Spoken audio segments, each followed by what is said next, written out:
আজকে একটা অদ্ভুত রান্না করছি।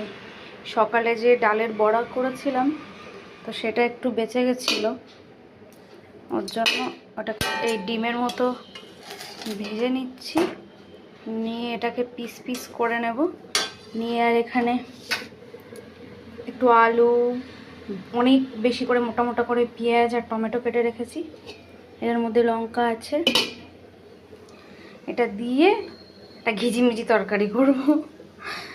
আর এখানে ভাত হচ্ছে, আর এখানে হয়েছে উচ্ছে আলু আর বেগুন ছিল, একটু বেগুন দিয়ে তরকারি মানে চচ্চড়ি মতো করা হয়েছে। এটা কালকের তরকারি, ফ্রিজে ছিল। 2 পিস মাছ আছে, হয়ে যাবে। তো আজকে হচ্ছে ঘিজিবিজি তরকারি। এরকম অদ্ভুত তরকারি আমি কোনোদিন করিনি। ডালটার ওই যেটা ভেজেছিলাম ওটা এরকমভাবে কেটে নিয়েছি, আর এখানে এটা দিয়ে একটু জিরে গুঁড়ো দিয়ে ভালো করে কষিয়ে নিয়েছি। নিয়ে হালকা করে জল দিয়ে ওটা ঢেলে দেব, ব্যাস রেডি হয়ে যাবে। সিম্পল টক টক